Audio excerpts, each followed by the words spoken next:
Bonjour à tous, on se retrouve pour une nouvelle position de finale. Une position de finale dans laquelle, avec les blancs, malgré la tour de plus, ça va être compliqué d'arrêter le pion passé.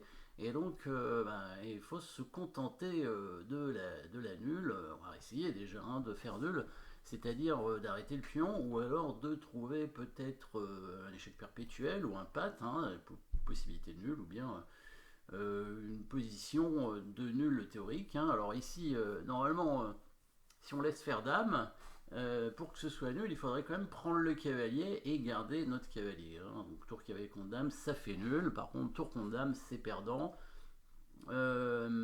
Sinon, des positions de patte, peut-être. Ce serait surprenant quand même parce qu'on voit pas trop comment le roi va être bloqué, mais on ne sait jamais. Et dans les études, c'est possible. Et par contre, des échecs perpétuels, c'est-à-dire des répétitions de positions, ça peut être très envisageable, tout à fait. Évidemment, bien sûr, si on arrive à sacrifier la tour sur le pion, ce serait nul tout de suite. Si on arrive à l'arrêter, c'est encore mieux. Alors, le problème ici, c'est si on essaye de venir contrôler la case de promotion avec la tour, bien sûr, il va faire l'interception avec le cavalier, il va se mettre devant, et on ne pourra pas prendre le pion. Le cavalier blanc gêne pour l'échec.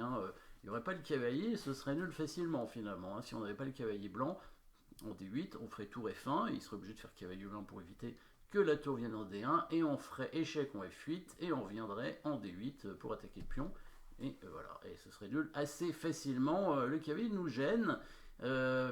Si on tente un échec de l'autre côté,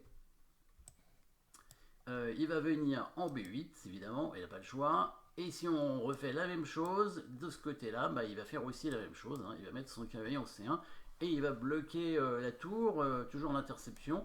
On a un échec supplémentaire de cavalier ici, mais il va bouger son roi en attaquant le cavalier. On n'aura pas vraiment d'échec. Si, on aura. Alors, on peut faire des échecs avec la tour. Faire encore quelques échecs. On peut vérifier par exemple cette variante tour échec, il vient là avec le roi, on met la tour ici, il met son cavalier là, on fait échec, on bouge le roi pour attaquer le cavalier, donc ici pour arrêter le pion. Alors encore une fois, si on bouge le cavalier, il fait dame, là c'est perdant, dame cavalier contre tour cavalier, c'est gagnant évidemment. Peut-être on peut tenter des échecs, mais ça ira pas loin, il va descendre son roi de façon à pouvoir couvrir avec son cavalier. Voilà, il descend son roi, on continue à faire échec. Il met son roi ici. Il faut continuer à faire échec. Et là, il peut déjà couvrir avec le cavalier. Il peut bouger son roi finalement pour attaquer la tour, puisque là, on peut plus faire échec. Et on peut pas venir derrière le pion. Bon, plusieurs coups ici. En fait, tous les coups de roi sont bons. Et même le coup de cavalier est bon, puisque on peut pas revenir empêcher le pion d'aller à la dame. Donc, dans tous les cas, ça ne fonctionne pas. Donc on peut pas se permettre de faire des échecs ici avec les blancs. Donc il va falloir trouver, et oui, s'il n'y a pas d'échec, c'est comme les coups forcés des milieux de partie, des combinaisons. S'il n'y a pas d'échec, il faut trouver des menaces de maths. Et oui, sauf que là, il n'y a pas de menaces de maths. En un coup, il n'y a pas de menaces de maths. On peut tenter des menaces de maths différées, c'est-à-dire on peut menacer de menacer maths. Donc évidemment, ça, c'est plus compliqué, enfin c'est moins direct, on va dire. Évidemment, ça voudra dire que le pion ira à dame, forcément, mais par la suite, on pourra menacer mat. Le seul mat qui existe avec le cavalier et la tour, c'est le fameux mat des Arabes avec le cavalier donc en diagonale par rapport au roi et avec la tour sur la 7ème rangée. Évidemment, donc d'où le premier coup compliqué. Alors, bien sûr, vous pouvez essayer de trouver toute la suite dès le début en mettant la pause, mais c'est compliqué. Donc, on va avancer un tout petit peu avec l'introduction qui est difficile déjà. On met la tour sur la 7ème rangée, on laisse faire dame, et le cavalier vient au C6 pour menacer mat. Voilà. Le problème des noirs ici, c'est que s'ils veulent défendre cette case, on pourra gagner la dame en mettant la tour donc en A7, il sera obligé de prendre avec la dame, et on reprend du cavalier. Évidemment, roi cavalier contre 3, c'est nul, bien sûr. Du coup, qu'est-ce qu'il fait ici? Alors, il a deux options, puisqu'il ne peut pas contrôler la case en A7 avec sa dame, ni avec le cavalier, évidemment, il est trop loin. Il faut qu'il fasse échec obligatoirement, ou alors, autre option, il peut essayer de clouer la tour aussi. Donc il a deux coups finalement. ou 3 si on compte l'échec en G1 aussi, hein, supplémentaire. On peut aussi faire l'échec en G1 ou l'échec en G4, hein, donc il y a 2 échecs pour les noirs, plus un coup de clouage ici, avec la dame en B3. Sur le clouage, on va tout simplement bouger le roi pour déclouer la tour. Il faut trouver la case, hein, donc vous pouvez mettre la pause, hein, pour trouver la case. Après dame en B3, où est-ce qu'on va avec le roi évidemment?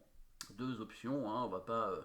Alors on va pas laisser la tour en prise, hein, parce que quand il la prend, il n'y a pas de patte puisque le cavalier peut bouger, hein. Évidemment on a encore un cavalier, ça aurait pu être patte s'il n'y avait pas le cavalier, s'il prenait la tour, mais là non, c'est pas le cas évidemment. Du coup on va bouger le roi et on va éviter les échecs.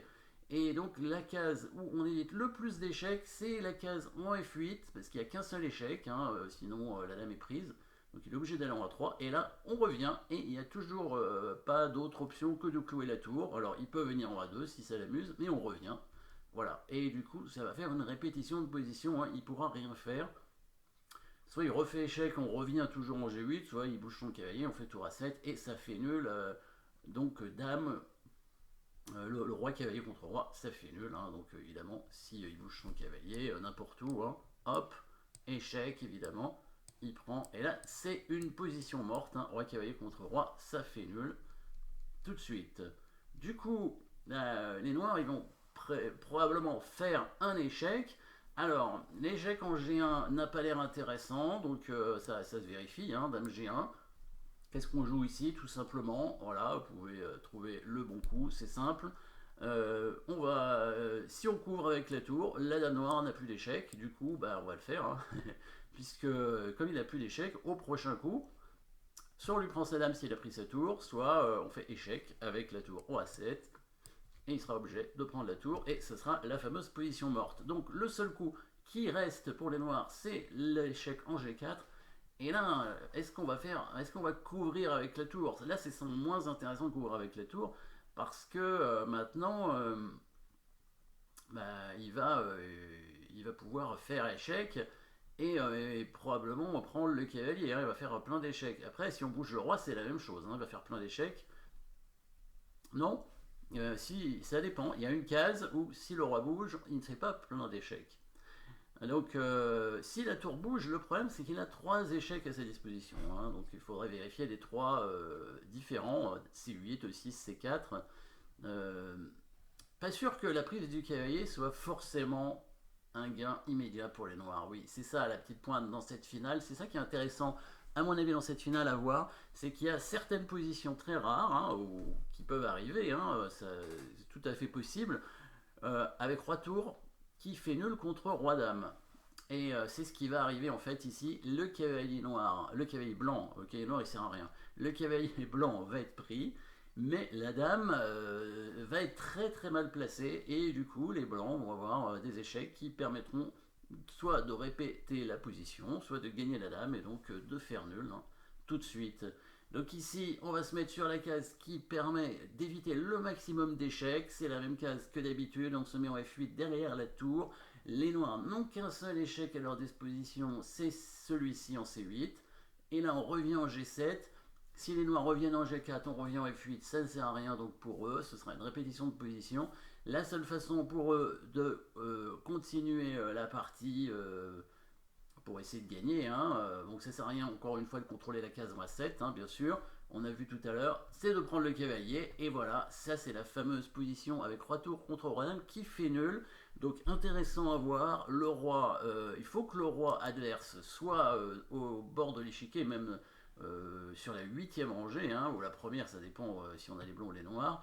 Il faut que le roi adverse soit de l'autre côté sur la 7e rangée avec la tour, et la dame forcément sur la 6e rangée pour pouvoir faire des échecs sans arrêt. Donc là vous pouvez mettre la pause pour trouver le bon coup, mais c'est pas très compliqué, il n'y a qu'un seul échec de toute façon. Et là on va continuer à faire échec tout le temps, à la fois sur la 8e et la 7e rangée. Si le roi noir tente de se rapprocher, on va faire échec tout le temps, on continue à faire échec, c'est pareil, hop. Voilà, le roi blanc protège la tour, donc le roi noir ne peut pas éviter les échecs de la 8e et la 7e rangée, il ne peut pas se cacher. Et s'il va sur la 6e, il y a la tour qui va venir faire l'enfilade qui permettra évidemment de gagner la dame. Le cavalier noir ne sert à rien et ça fait une nulle tout de suite. Voilà, petite nulle sympathique mais intéressant, hein, en tout cas à retenir, hein, cette nulle avec roi tour contre roi dame. Et aussi, bien sûr, le fameux mat avec le cavalier et la tour, hein, ça c'est très important aussi, hein. Nimzowitsch, il le mentionnait dans son livre Mon système, hein, il mettait un chapitre spécial sur ce mat, hein, donc ça veut dire que c'est vraiment un mat assez intéressant, assez important en finale. Merci d'avoir suivi cette position et à très bientôt.